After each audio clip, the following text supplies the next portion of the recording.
Exodus 17, World English Bible. 17. All the congregation of the children of Israel traveled from the wilderness of Sin, starting according to Yahweh's commandment, and encamped in Rephidim. But there was no water for the people to drink. 2. Therefore the people quarreled with Moses and said, "Give us water to drink." Moses said to them, "Why do you quarrel with me? Why do you test Yahweh?" 3. The people were thirsty for water there. So the people murmured against Moses and said, "Why have you brought us up out of Egypt to kill us, our children, and our livestock with thirst?" For Moses cried to Yahweh, saying, "What shall I do with these people? They're almost ready to stone me." 5. Yahweh said to Moses, "Walk on before the people, and take the elders of Israel with you, and take the rod in your hand with which you struck the Nile, and go. 6. Behold, I will stand before you there on the rock in Horeb. You shall strike the rock, and water will come out of it, that the people may drink." Moses did so in the sight of the elders of Israel. 7. He called the name of the place Massah and Meribah. B. Because the children of Israel quarreled, and because they tested Yahweh, saying, "Is Yahweh among us or not?" 8. Then Amalek came and fought with Israel in Rephidim. 9. Moses said to Joshua, "Choose men for us, and go out to fight with Amalek. Tomorrow I will stand on the top of the hill with God's rod in my hand." 10. So Joshua did as Moses had told him, and fought with Amalek. And Moses, Aaron, and Hur went up to the top of the hill. 11. When Moses held up his hand, Israel prevailed. When he let down his hand, Amalek prevailed. 12. But Moses' hands were heavy. So they took a stone and put it under him, and he sat on it. Aaron and Hur held up his hands, the one on the one side, and the other on the other side. His hands were steady until sunset. 13. Joshua defeated Amalek and his people with the edge of the sword. 14. Yahweh said to Moses, "Write this for a memorial in a book, and rehearse it in the ears of Joshua, that I will utterly blot out the memory of Amalek from under the sky." 15. Moses built an altar and called its name Yahweh our banner. See 16. He said, "Yah has sworn, Yahweh will have war with Amalek from generation to generation." Footnotes: 17:7 Massah means testing. 17:7 Meribah means quarreling. 17:15 Hebrew, Yahweh Nissi.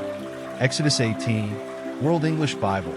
18. Now Jethro, the priest of Midian, Moses' father-in-law, heard of all that God had done for Moses and for Israel his people, how Yahweh had brought Israel out of Egypt. 2. Jethro, Moses' father-in-law, received Zipporah, Moses' wife, after he had sent her away. 3. And her 2 sons. The name of one son was Gershom. For Moses said, "I have lived as a foreigner in a foreign land." For the name of the other was Eleazar. B. For he said, "My father's God was my help and delivered me from Pharaoh's sword." 5. Jethro, Moses' father-in-law, came with Moses' sons and his wife to Moses into the wilderness where he was encamped at the mountain of God. 6. He said to Moses, "I, your father-in-law Jethro, have come to you with your wife and her 2 sons with her." 7. Moses went out to meet his father-in-law and bowed and kissed him. They asked each other of their welfare, and they came into the tent. 8. Moses told his father-in-law all that Yahweh had done to Pharaoh and to the Egyptians for Israel's sake, all the hardships that had come on them on the way, and how Yahweh delivered them. 9. Jethro rejoiced for all the goodness which Yahweh had done to Israel, and that he had delivered them out of the hand of the Egyptians. 10. Jethro said, "Blessed be Yahweh, who has delivered you out of the hand of the Egyptians, and out of the hand of Pharaoh, who has delivered the people from under the hand of the Egyptians." 11. Now I know that Yahweh is greater than all gods because of the way that they treated people arrogantly. 12. Jethro, Moses' father-in-law, took a burnt offering and sacrifices for God. Aaron came with all the elders of Israel to eat bread with Moses' father-in-law before God. 13. On the next day, Moses sat to judge the people, and the people stood around Moses from the morning to the evening. 14. When Moses' father-in-law saw all that he did to the people, he said, "What is this thing that you do for the people? Why do you sit alone, and all the people stand around you from morning to evening?" 15. Moses said to his father-in-law, "Because the people come to me to inquire of God." 16. When they have a matter, they come to me. and I judge between a man and his neighbor, and I make them know the statutes of God and his laws. 17 Moses' father-in-law said to him, the thing that you do is not good. 18 You will surely wear away, both you and this people that is with you, for the thing is too heavy for you. You are not able to perform it yourself alone. 19 Listen now to my voice. I will give you counsel, and God be with you. You represent the people before God, and bring the causes to God. 20 You shall teach them the statutes and the laws, and shall show them the way in which they must walk, and the work that they must do. 21 Moreover, you shall provide out of all the people able men which fear God, men of truth, hating unjust gain, and place such over them, to be rulers of thousands, rulers of hundreds, rulers of fifties, and rulers of tens. 22 Let them judge the people at all times.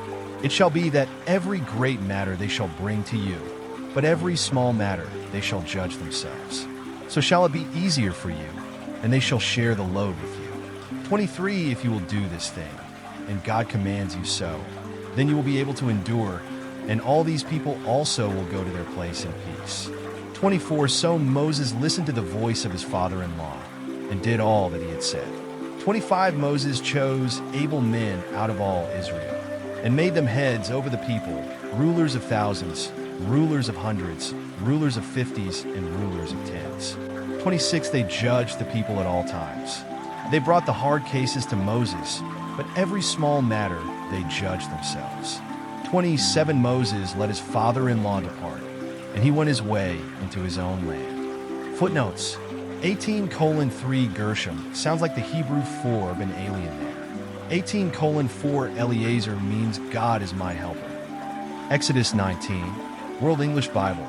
19 In the third month after the children of Israel had gone out of the land of Egypt, on that same day they came into the wilderness of Sinai. 2 When they had departed from Rephidim, and had come to the wilderness of Sinai, they encamped in the wilderness, and there Israel encamped before the mountain. 3 Moses went up to God, and Yahweh called to him out of the mountain, saying, This is what you shall tell the house of Jacob, and tell the children of Israel. For you have seen what I did to the Egyptians, and how I bore you on eagle's wings, and brought you to myself. 5 Now therefore, if you will indeed obey my voice and keep my covenant, then you shall be my own possession from among all peoples, for all the earth is mine. 6 And you shall be to me a kingdom of priests and a holy nation. These are the words which you shall speak to the children of Israel. 7 Moses came and called for the elders of the people, and set before them all these words which Yahweh commanded him. 8 All the people answered together, and said, All that Yahweh has spoken we will do. Moses reported the words of the people to Yahweh. 9 Yahweh said to Moses, Behold, I come to you in a thick cloud, that the people may hear when I speak with you, and may also believe you forever. Moses told the words of the people to Yahweh. 10 Yahweh said to Moses, Go to the people, and sanctify them today and tomorrow, and let them wash their garments. 11 And be ready for the third day. For on the third day Yahweh will come down in the sight of all the people on Mount Sinai. 12 You shall set bounds to the people all around, saying, Be careful that you don't go up onto the mountain, or touch its border. Whoever touches the mountain shall be surely put to death. 13 No hand shall touch him, but he shall surely be stoned or shot through. Whether it is animal or man, he shall not live. When the trumpet sounds long, they shall come up to the mountain. 14 Moses went down from the mountain to the people, and sanctified the people, and they washed their clothes. 15 He said to the people, Be ready by the third day. Don't have sexual relations with a woman. 16 On the third day, when it was morning, there were thunders and lightnings, and a thick cloud on the mountain, and the sound of an exceedingly loud trumpet, and all the people who were in the camp trembled. 17 Moses led the people out of the camp to meet God, and they stood at the lower part of the mountain. 18 All of Mount Sinai smoked, because Yahweh descended on it in fire, and its smoke ascended like the smoke of a furnace, and the whole mountain quaked greatly. 19 When the sound of the trumpet grew louder and louder, Moses spoke, and God answered him by a voice. 20 Yahweh came down on Mount Sinai to the top of the mountain, Yahweh called Moses to the top of the mountain, and Moses went up. 21 Yahweh said to Moses, "Go down, warn the people, lest they break through to Yahweh to gaze, and many of them perish." 22 Let the priests also, who come near to Yahweh, sanctify themselves, lest Yahweh break out on them. 23 Moses said to Yahweh, "The people can't come up to Mount Sinai, for you warned us, saying, 'Set bounds around the mountain and sanctify it.'" 24 Yahweh said to him, "Go down, you shall bring Aaron up with you, but don't let the priests and the people break through to come up to Yahweh, lest he break out against them." 25 So Moses went down to the people and told them,